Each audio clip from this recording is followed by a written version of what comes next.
Hello friends, कैसे हैं आप सब लोग। आई होप आप सभी बहुत अच्छे हैं। सबसे पहले तो आप सभी को बहुत बहुत धन्यवाद कि आपने चैनल को सब्सक्राइब किया, मुझे सपोर्ट कर रहे हैं, वीडियोस देख रहे हैं, लाइक कर रहे हैं, शेयर कर रहे हैं, कमेंट्स में पूछ रहे हैं मुझसे। आप सभी का बहुत बहुत धन्यवाद। आज के इस वीडियो में हम लोग इस बात पर डिस्कस करेंगे कि ऑस्टियोआर्थराइटिस, जिसको संधिवात भी कहते हैं, ये संधिवात आखिर है क्या, ऑस्टियोआर्थराइटिस आखिर क्या है, ये क्यों होता है और इसके लिए कुछ होम रेमेडीज जो घरेलू उपचार होते हैं वो क्या होते हैं। तो बिना कोई देर किए वीडियो को शुरू करते हैं। ऑस्टियोआर्थराइटिस बढ़ती हुई उम्र के लोगों को अपना शिकार बनाती है। आपकी उम्र अगर ज्यादा है, 50 साल, 55 साल, 60 साल या इससे भी ज्यादा, ऐसी उम्र के लोगों को ये ऑस्टियोआर्थराइटिस अपना शिकार बनाना शुरू कर देता है। आप देखते हैं होंगे अपने ही घर में, अपने पेरेंट्स, अपने जो बड़े बुजुर्ग हैं, उनको ये शिकायत रहती है कि मेरे घुटने में बहुत दर्द है, उठने बैठने में तकलीफ होना शुरू हो गई। तो ये बढ़ती उम्र के लोगों को अपना शिकार बनाती है। अब इस ऑस्टियोआर्थराइटिस में होता क्या है, इस ऑस्टियोआर्थराइटिस में शरीर में क्या चेंजेस आते हैं, वो ये है कि हमारे जो कार्टिलेज होते हैं वो धीरे धीरे घिसना शुरू हो जाते हैं, उनमें टूट फूट होना शुरू होती है, उनमें घिसावट या एक तरीके से डीजेनरेशन होना शुरू हो जाता है और हड्डियां जो है वो आपस में रगड़ खाना शुरू हो जाती है। और इस बीमारी में पूरे शरीर में एक या एक से ज्यादा जॉइंट भी इससे प्रभावित हो सकते हैं, चाहे वो कुल्ले की हड्डी हो, घुटने की जो आपकी जॉइंट्स हो, ये उससे प्रभावित हो जाते हैं। उनमें कार्टिलेज खींचना शुरू हो जाएंगे, टूट फूट होना शुरू हो जाएगी और हड्डियां जब हम चलेंगे, उनका यूज लेंगे तो उसमें रगड़ लगेगी, आपस में दोनों हड्डियां आपस में रगड़ाएगी। ये इस बीमारी में सबसे पहले होता है। और जब कार्टिलेज घिसना शुरू हो जाएंगे, हड्डियों का जो उसमें घिसावट आना शुरू हो जाएगी, या यूं कह सकते हैं कि दो जॉइंट के बीच में जो एक सॉफ्ट हिस्सा, उसको मान लीजिए आप किसी भी भाषा में समझे, कार्टिलेज कह लीजिए उसको, एक नरम, एक गादी नुमा, एक गद्दी या एक सॉफ्ट हिस्सा जो उनको हड्डियों को आपस में रगड़ने नहीं देता, एक लचक, एक मुलायम, एक नरम रखता है उसमें आपस में, वो घिसना शुरू हो जाता है। तो प्रॉब्लम कहां होती है कि इसका रिजल्ट आता है, वो ये आता है कि आपको चलने फिरने में दिक्कत आना शुरू हो जाएगी और कार्टिलेज घिसने के साथ साथ उस जॉइंट से आसपास में जुड़ी हुई जो मांसपेशियां हैं, जो नसें हैं, वो भी दर्द करेगी। आपको उठने बैठने में तकलीफ, आप देखेंगे कि बिना सहारा लिए, बिना जमीन पर हाथों का सहारा लिए आप खड़े नहीं हो पाएंगे और बैठना है तो भी आपको सहारा लेना पड़ेगा। कुछ इस तरीके से आपके जॉइंट, आपके उसके आसपास के मसल्स, नस, नाड़ियां, ये प्रभावित हो जाएगी इस बीमारी में। और खास तौर से वो जॉइंट प्रभावित होंगे जिन पर सबसे ज्यादा वजन आता है।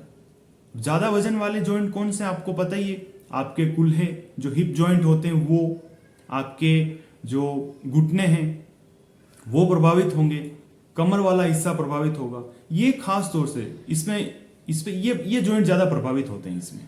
इसके साथ साथ इस ऑस्टियोआर्थराइटिस में जकड़न बहुत ज्यादा आना शुरू हो जाती है। जो उठने बैठने में जो उनकी मूवमेंट है, स्टिफनेस, उसमें एकदम जकड़न आ जाती है। पांव को अगर आप फोल्ड करके बैठे तो लंबा करने में दिक्कत आएगी, और खड़े रह गए बहुत देर तक या चल फिर लिए तब आपको नीचे बैठने में तकलीफ आएगी, जकड़न आ जाती है उसमें। किसी किसी के जॉइंट टेढ़े मेढ़े भी हो जाते हैं। तो इस तरीके से ये ऑस्टियोआर्थराइटिस हमारे शरीर पर प्रभाव डालता है। अब हम देखेंगे कि ये ऑस्टियोआर्थराइटिस होता क्यों है, इसका क्या कारण है, इसका जो रूट कॉज है वो क्या है। तो आइए देखते हैं। फ्रेंड्स, ऑस्टियोआर्थराइटिस होने का जो रूट कॉज है, जो मूल कारण है, वो है आपके शरीर में वात बढ़ जाना। वात विकृत हो जाता है, प्रकोपित हो जाता है। ये वात दोष की वजह से हो रहा है। सबसे पहली बात तो ये। दूसरे छोटे छोटे जो इसके रीजन रहते हैं इसके पीछे होने के, उसमें सबसे पहला आता है आपकी उम्र, आपकी जो एज है वो ज्यादा है। जैसे 45 से लेकर के और आगे जो भी आपकी उम्र है, आयु है, उनमें ये बीमारी देखने को मिलती है। 45 साल, 50 साल, 60 साल, उसमें ये स्टार्ट हो जाती है बीमारी। तो एज फैक्टर इसमें काम करता है। दूसरा कारण है हार्मोनल इनबैलेंस। अगर आपके शरीर में हार्मोन इनबैलेंस हो चुका है, खास तौर से लेडीज में, जो माताएं बहनें हैं उनमें मेनोपॉज की जो स्टेज आती है उसके बाद में, उसमें हार्मोनल बहुत अप डाउन हो जाते हैं, बैलेंस उनका बिगड़ जाता है और रिजल्ट उनके शरीर में हड्डियां कमजोर हो जाती हैं। और ये भी एक कारण है ऑस्टियोआर्थराइटिस होने का। तीसरा कारण है बढ़ता हुआ वजन। जो वजन आपका बढ़ रहा है उससे आपको ये लगता है कि मैं एकदम हेल्दी हूं। बढ़ता हुआ वजन हेल्थ का संकेत नहीं हो सकता। बढ़ता हुआ वजन आपके शरीर के जो खास जॉइंट है जिन पर वजन ज्यादा आ रहा है उन पर ज्यादा वजन डालेगा। और वजन जिसको जो आपके मेन जॉइंट है, आपकी कमर, आपके हिप जॉइंट, आपके घुटने, इन पर बहुत ज्यादा वजन पड़ेगा। तो इसको भी हम एक रीजन ले सकते हैं कि भाई ऑस्टियोआर्थराइटिस की वजह से उनमें भी घिसावट आना शुरू हो जाएगी वजन की वजह से। फिर एक रीजन और आता है आपका खान पान, आहार।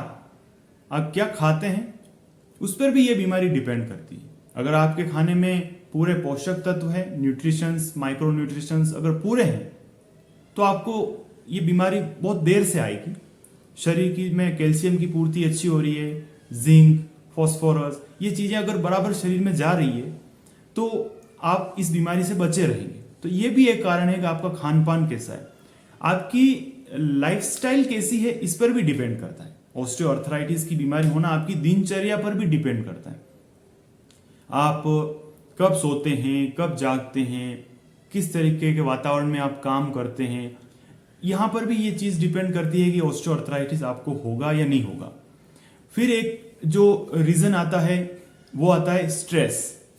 और स्ट्रेस सबसे मेन कारण होता है इस बीमारी को पनपने में, पैदा करने में या उसका पालन पोषण करने में स्ट्रेस बहुत ज्यादा रोल निभा रहा है आज, खास तौर से आज के समय में। क्योंकि पहले तो स्ट्रेस में लोग समझते भी नहीं थे, लेकिन ये तनाव क्या है, चिंता क्या है, इसमें लोग ज्यादा ध्यान नहीं देते थे, वो सिर्फ अपने काम पर फोकस रखते थे। लेकिन आज तो जरा जरा सी बात पर कम उम्र के लोग भी, यहां तक कि अब तो ये देखने में आ रहा है कि 35 से 40 साल की एज ग्रुप वाले लोगों को भी ये ऑस्टियोआर्थराइटिस होने लग गया, उनके भी जॉइंट पेन होने लगे। अब उनका तो एज भी कम है, तो उसका रीजन ये माना जाएगा कि उनको जो है स्ट्रेस ज्यादा ले रहे हैं। वो उनके काम की नेचर ही ऐसी है कि उनको ज्यादा स्ट्रेस हो जाता है, तनाव, चिंता, टेंशन, एंजाइटी, ये इस तरीके की चीजें भी इस ऑस्टियोआर्थराइटिस को बढ़ाने में मदद करती है। फिर अगर आप अल्कोहल लेते हैं, शराब पीते हैं, सिगरेट, गुटखा, तंबाकू, इनका सेवन करते हैं, तो ये भी कहीं ना कहीं आपको ऑस्टियोआर्थराइटिस की तरफ ले जा रही है। और जो है आप ऐसा काम करते हैं जिस पर आपके शरीर पर जो मेन जॉइंट है उन पर ज्यादा लोड आता है, कुछ ऐसा काम करते हैं आपका काम का नेचर ही ऐसा है कि आपको वो करना ही पड़ता है। और जो प्रमुख जॉइंट है जिन पर पूरे शरीर का वजन आता है उन पर दबाव पड़ता है उस काम की वजह से, तो उसमें भी ये ऑस्टियोआर्थराइटिस हो सकता है, घिसावट हो सकती है जॉइंट में। तो ये थे कारण कि ऑस्टियोआर्थराइटिस, संधिवात जिसको कहते हैं, वो होता क्यों, ये तो इसके कारण हो गए। अब जब आप ये बीमारी से ग्रसित हो गए, आपको पता चल गया कि भाई मुझे जॉइंट में तकलीफ है, मुझे खड़े होने में, बैठने में, पाँव को फोल्ड करने में, लंबा करने में तकलीफ आ रही है, तो आप डॉक्टर के पास जाएंगे। वो आपको एक्सरे करके या ब्लड रिपोर्ट करके पता करेंगे कि आप में ये बीमारी है या नहीं है, या कोई और रीजन तो नहीं है, और किस हद तक कार्टिलेज की घिसावट हुई है, ये सब आपको जांच कराने पर पता चलेगा। अब हम देखते हैं कि कुछ होम रेमेडीज, कुछ घरेलू उपचार जिनको अगर समय पर अपना लिया जाए, जिनको अपने जीवन में उनका पालन कर लिया जाए, तो बहुत ज्यादा चांस हैं कि आप इस ऑस्टियोआर्थराइटिस की बीमारी से बचे हुए रहेंगे। तो आइए देखते हैं कि वो कौन कौन से घरेलू उपचार हैं, कौन कौन सी होम रेमेडीज हैं। सबसे पहले तो हम उन चीजों पर बात करेंगे जो इसके रीजन में आते हैं। कि सबसे पहले जैसे कि किसी का वजन ज्यादा है तो आप वजन कम कीजिए, आपको ऑस्टियोआर्थराइटिस के इस दर्द में आराम मिलेगा। अब ये तो एक नॉर्मल सी बात है, क्योंकि कारण है इसका कि वजन बढ़ा हुआ है, तो उस वजन को कम कीजिए, आप एक्सरसाइज कीजिए, कसरत कीजिए, योग प्राणायाम का सहारा लीजिए। आप इस तरीके से आप अपनी लाइफ को चेंज कीजिए, जीवन शैली में बदलाव करें, टहलने जाएं, घूमने जाएं, थोड़ा पैदल चलें, शरीर में ब्लड सर्कुलेशन प्रॉपर रहेगा तो अच्छा ही रहेगा शरीर के जॉइंट के लिए। सिर्फ एक जगह बैठे नहीं रहें, कुछ ऐसा अभ्यास नहीं बना लें जीवन में कि एक ही जगह पर घंटों घंटों बैठे हैं। और अगर आपके काम की नेचर ही ऐसी है तो कोई दिक्कत नहीं, आप बीच बीच में 1 से 2 मिनट तो निकाल ही सकते हैं ना, उसमें आप थोड़ा चल लीजिए, थोड़ा कहीं घूम लीजिए वापस से, या थोड़ा सीढ़ियां उतर के फिर चढ़िए। कुछ ऐसा ब्लड सर्कुलेशन प्रॉपर रखिए शरीर में, जिससे आपको ये बीमारी से आप लोग बचे हुए रहेंगे। इसके साथ साथ अगर ये बीमारी ने आपको अपना शिकार बना लिया है, आपको पकड़ लिया है इस बीमारी ने, तो भी घबराने वाली कोई बात नहीं है। ये कोई आपको परेशान नहीं कर पाएगी। आप केवल इतना कीजिए कि जिस जॉइंट में आपको तकलीफ है उस जॉइंट की आप रेगुलर मालिश करना शुरू करें। और मालिश करें, आप पूछेंगे कि किस तेल से मालिश करें, तो इसमें सर्वोत्तम सबसे बेस्ट रहेगा तिल का तेल। तिल जो होता है उसका तेल, वो तेल आप मार्केट में मिल जाएगा आपको, आप खरीद करके लाइए और उसको हल्का गुनगुना करके अच्छे से मालिश करना। मालिश करने का मतलब ऐसा नहीं कि आप 1 से 2 मिनट मालिश कर लिए और फ्री हो गए। तकरीबन आपको 10 से 15 मिनट 20 मिनट तक लगातार उस जॉइंट की आपको मालिश करनी है। और फिर उस पर कोई भी एक लपेट लगानी है, जैसे आपके पास में कोई गर्म पट्टी हो, मेडिकल पे मिल जाती है, आप ला करके उस पर, या फिर कोई कपड़ा हो घर में जिसमें जो है एयर सर्कुलेशन थोड़ा कम हो, थोड़ा ऐसा मोटा कपड़ा हो, उसको आप लपेट लीजिए ताकि वो स्थान पर थोड़ा गर्माहट रहे, थोड़ी गर्मी हो और आपके जॉइंट में थोड़ा रिलैक्स फील हो आपको। अच्छा, बहुत से लोग ये पूछते हैं कि मालिश करने से होगा क्या। मालिश करने से वहां पर ब्लड सर्कुलेशन प्रॉपर हो जाएगा। ब्लड सर्कुलेशन प्रॉपर होते ही वहां पर आपको आराम मिलना शुरू हो जाएगा, थोड़ा दर्द में आराम मिलेगा, चलने फिरने में भी तकलीफ कम होगी, तो आप मालिश कर सकते हैं। और वैसे तो मैंने इस पर सेपरेट वीडियो दे रखे, मेरे चैनल पर जाकर के आप देखिए, मैंने बना रखे कि जो ये वात रोग हैं, संधिवात, अर्थराइटिस, जोड़ों में दर्द, गठिया, इस टाइप के इन रोगों में आपको क्या क्या खाना चाहिए, यानी कि फेवरेबल फूड आइटम जिनको पथ्य कह लीजिए, वो क्या है, और क्या नहीं खाना चाहिए, अपथ्य जो फेवरेबल नहीं है, जिनको छोड़ना है, जिनको नहीं खाना है, वो क्या है। तो दोनों वीडियो मैंने आपको अवेलेबल करा रखे हैं, आप चैनल पर जाकर के देखिए, आपको पूरी जानकारी हो जाएगी। क्योंकि आहार की भूमिका बहुत ज्यादा रहती है इस फैक्ट्री में।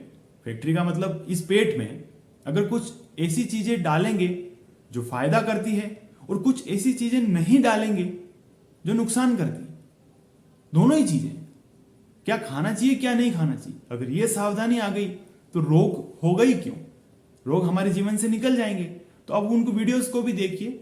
वैसे मैं इसमें यहां पर ये बता दूं कि ऑर्थराइटिस में, मतलब ऑस्टियोआर्थराइटिस में एलोवेरा का उपयोग करें, गंवार पाठा, घृत कुमारी, उसका जूस पिए। और जूस भी बाजार से अगर आप नहीं खरीद पाते हैं तो कोई बात नहीं, आपके गमले में होगा, घर के आसपास होगा, लाइए, इतना सा एलोवेरा तोड़ करके आप लाइए, उसको ऊपर से छील लीजिए, अंदर का जो नरम हिस्सा है उसको मिक्सी में पीस करके या ऐसे सीधा छोटे छोटे टुकड़े करके खा लीजिए, उसको निगल लीजिए पानी के साथ में, सुबह सुबह खाली पेट। ऑस्टियोआर्थराइटिस में बहुत फायदा होगा। हल्दी एंटी इंफ्लेमेटरी, आपके शरीर में सूजन को कम करेगी, जोड़ों के दर्द में बहुत फायदा करेगी। और अगर आपको चाहिए तो बहुत आसान आपके रसोई में मिल जाएगा, आपके किचन में मिल जाएगा। हल्दी, मेथी और सौंठ, इन तीनों का पाउडर कर लीजिए, बराबर बराबर मात्रा में ले लीजिए, इनका पाउडर कर लीजिए और इनका सेवन कीजिए पानी के साथ में। ये आपके इस ऑस्टियोआर्थराइटिस में फायदा करेगा। छोटे छोटे उपाय, छोटी छोटी चीजें जिनको आप अपने जीवन में अपना करके इस बीमारी से बच सकते हैं। इसके साथ साथ हरी सब्जियों का सेवन करें, पत्तेदार सब्जियों का सेवन करें। वैसे क्या खाना क्या नहीं खाना चाहिए मेरे उस वीडियोस में आप देख लेना, लेकिन मैं आपको फिर भी जानकारी दे दूं कि हरी सब्जियों का सेवन करें, कुछ अच्छे पोषक तत्व लें शरीर में, इससे आपको फायदा होगा। और फिर भी अगर आपको तकलीफ ज्यादा है, बहुत ज्यादा ये रोग पुराना हो चुका है, तो आप डॉक्टर को दिखाइए, खास तौर से इसमें पंचकर्म चिकित्सा जो नेचुरोपैथी होती है, एक तरह से प्राकृतिक तरीके से इसको ठीक किया जाता है, मेरे हिसाब से वो ज्यादा फायदा करेगी आपको। हालांकि आप डॉक्टर की राय लीजिए इसमें, क्योंकि रोग पुराना है, तो इसमें बेस्ट आप किसी कुशल वैद्य, वो भी आपको अच्छी राय देंगे। नेचुरोपैथी में जाइए आप, और हो सके तो एक बार पंचकर्म चिकित्सा इसमें करवा लीजिए, क्योंकि इसमें फायदा होता ही है पंचकर्म में। अब आप पूछेंगे कि इसमें मेन फायदा क्या होता है। देखिए, शरीर भी चलते चलते काफी समय के बाद में उसमें वो पुराना होता ही है, उम्र का असर तो आता ही है। देखिए, तो उसमें वो जो है घिसावट चालू हो जाएगी और शरीर में टॉक्सिन्स बढ़ जाते हैं। एक एज के बाद में शरीर में टॉक्सिन्स बढ़ जाते हैं। जहां हमारा जॉइंट है वहां पर आसपास में कैसे दूषित विषैले विजातीय तत्व इकट्ठे हो जाते हैं, उनको बाहर निकालने का काम पंचकर्म चिकित्सा में कर दिया जाता है। जैसे कि मैं आपकी जानकारी के लिए, इंफॉर्मेशन के लिए बता दूं कि वो लोग क्या करते हैं, रक्त मोक्षण करते हैं। जिस जॉइंट में आपको दर्द है वहां पर वो लोग वहां से दूषित रक्त को बाहर निकाल देते हैं, टॉक्सिन्स को, जो टॉक्सिन्स इकट्ठे होते हैं उनको बाहर निकालते हैं। उसमें वो लोग चाहे लीच थेरेपी करें या फिर श्रृंगी चिकित्सा, सिंगी चिकित्सा जो बहुत चल रही है आजकल, वो उसका यूज कर सकते हैं, और अलाबू का उपयोग कर सकते हैं। कैसे भी करके शरीर के उस जॉइंट से दूषित रक्त को, गंदे खून को बाहर निकाल देते हैं और आपको बहुत तेजी से आराम आ जाता है। प्रकृति की ओर लौटना तो एक बहुत समझदारी की निशानी होती है। आप अपनी प्रकृति से, प्रकृति माँ है ये हमारी, आप उससे जुड़िए, और ये सारे जो उपाय, ये क्यों होता है, क्या कारण रहते हैं, आप इन सब पर ध्यान दीजिए, एक्सरसाइज कीजिए, मालिश कीजिए, और कैसे भी करके आप इस रोग में, आपको हार नहीं मानना है। सबसे बड़ी बात यह है कि आपको मानसिक रूप से हार नहीं मानना है, आपको अपने आप को मजबूत मानना है कि हाँ, ये बीमारी है, इस शरीर में कोई रोग घुस गया है या टॉक्सिन्स इकट्ठे हो गए हैं, शरीर में जहरीले विजातीय तत्व इकट्ठे हो गए। हालांकि मैंने इस पर मैंने भी अलग से वीडियो दे रखा है कि शरीर को डिटॉक्सिफिकेशन कैसे करें, अंदरूनी सफाई कैसे करें, इसका मेरा एक वीडियो है, आप जाकर के उसको देखिए, बहुत अच्छा वीडियो है। तो मैं कह रहा था कि आपको घबराना नहीं है, परेशान नहीं होना है। ये बीमारी ठीक होती है और होके रहेगी। इसमें आपके मनोबल की, आपकी हिम्मत की, आपको मोटिवेट रहना है, उसकी बहुत ज्यादा जरूरत होगी। आप सपोर्ट करेंगे, डॉक्टर को सपोर्ट कीजिए, डॉक्टर आपके इलाज के लिए बैठे। तो ये सारे जो छोटे छोटे उपाय मैंने बताए, इनको भी आप कीजिए। और अगर ये बीमारी आपको अभी नहीं हुई है तो ये छोटे छोटे जो उपाय मैंने किए हैं, क्या खाना चाहिए, क्या नहीं खाना चाहिए, मैंने वीडियोस में बता रखे, आप उनको प्रॉपर पालन कीजिए, आप इस बीमारी से लंबे समय तक बचे रहेंगे। ये वीडियो कैसा लगा, ये जानकारी कैसी लगी, क्योंकि ये कंप्लीट वीडियो था ऑस्टियोआर्थराइटिस पर, आप इसे पूरा जरूर देखें। अधूरी जानकारी, अधूरा वीडियो नहीं देखें, क्योंकि अधूरी जानकारी आपको फिर जो है आपका नॉलेज नहीं बढ़ाएगी, आपको सावधानी नहीं देगी। तो ये वीडियो आपको अगर अच्छा लगा हो तो प्लीज इसे लाइक करने में कोई कंजूसी नहीं करें, और अगर आपको लगता है कि ये वीडियो किसी और के काम आ भी सकता है तो उसको भी शेयर करें, उसको भेजें ये वीडियो। चैनल पर पहली बार आए हैं, नया है, अगर आप पहली बार वीडियो देख रहे हैं तो प्लीज मेरे चैनल को जरूर सब्सक्राइब करें, बेल आइकन के बटन को जरूर प्रेस करें, और ऐसे ही वीडियोस देखने के लिए मेरे साथ बने रहिए। बहुत जल्दी मैं आपके लिए एक और नया वीडियो लेकर के आऊंगा। आज के लिए फिलहाल इतना ही। नमस्कार।